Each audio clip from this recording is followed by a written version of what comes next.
If you really want to be sure, go find Malchus and ask him about having his ear chopped off. Yes, Peter drew a sword and chopped off my ear. I'm not sure if he was going to kill me or not. Those with me found themselves absolutely powerless. In fact, I myself could not raise my hands to ward off the blow. So if he had been allowed to strike again, I think he would have killed me. What happened that he didn't? Well, Jesus told him, really yelled at him. That was the only time I heard Jesus raise his voice.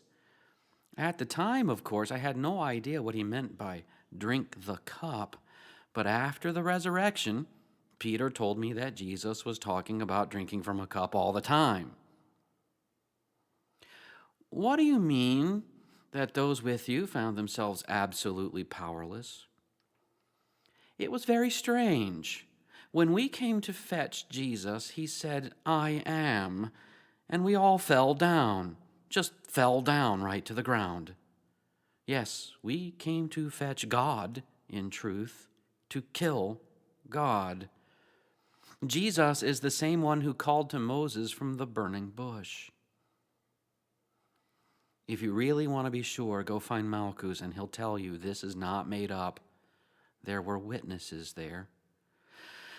Some tellings of the story mention that someone cut off someone else's ear, and maybe it was Peter, and yes, Jesus immediately healed the ear, but they don't really want to name names. Malchus is named in this gospel. His name was Malchus. Go ask him. He was a witness to these things. He was a witness to the death of God. He'll tell you, without a doubt, yes, we came to fetch Jesus by name, and Peter by name cut off my ear. My name is Malchus. I was there. I saw what happened. Call the next witness. Even though we don't have a name, we have someone who was very close at hand, right there next to the cross.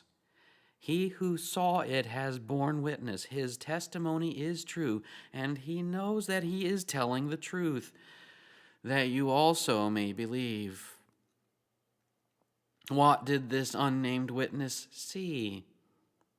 He saw the whole thing, but he wants you to know that he saw something in particular. He saw that they were surprised that Jesus was already dead, so they did not break his legs. If you break his legs, you see, he can no longer struggle to balance on those 3 nails holding him up there. But he was already dead. He had already suffered whatever was necessary to finish the Passover. So he bowed his head and gave up his spirit. The next thing he saw was a soldier, when he approached this dead man upon a cross, take his spear and jam it into the side of a dead body. Out of the dead body flowed blood and water. He saw it.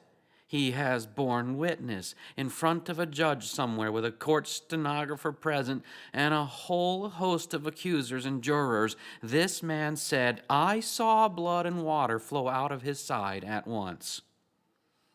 What does it all mean? I saw what I saw, and I know I'm telling the truth. Who was this witness? We can guess. It was probably John, the author of the gospel, but what if he was talking about someone else who was there with him? Were you there? For these things took place that the scripture might be fulfilled. Not one of his bones will be broken. He is the Passover sacrifice. You shall not break the bones of the lamb. It shall be eaten. The King of the Jews shall be eaten. In court is where the testimony of all the witnesses is taken into an account and a judgment is handed down. Start with Malchus. Ask him where he was. Who else was there? Annas, the father-in-law to the high priest. You know, somebody official.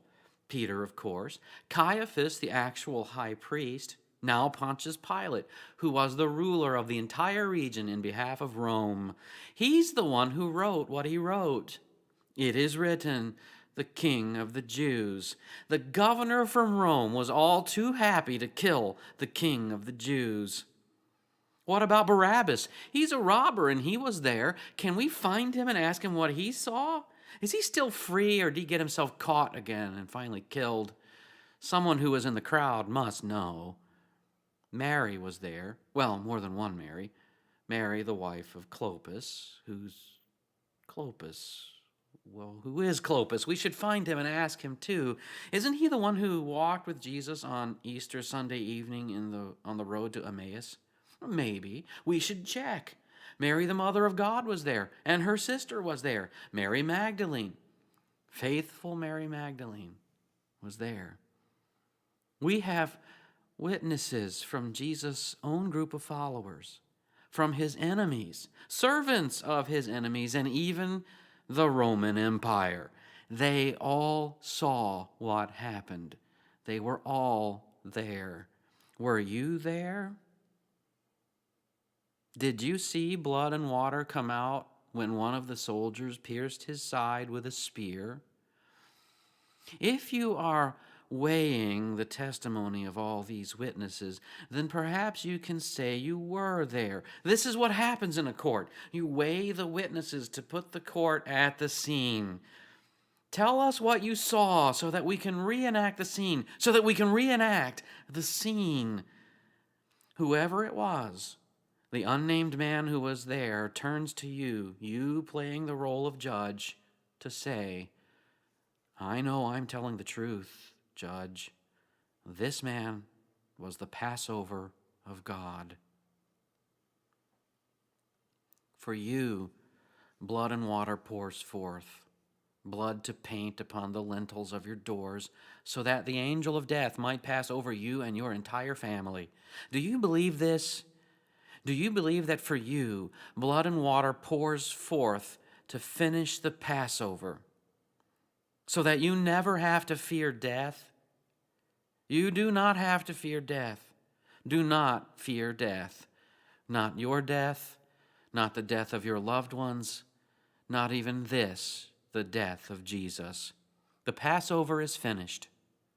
Believe the witness.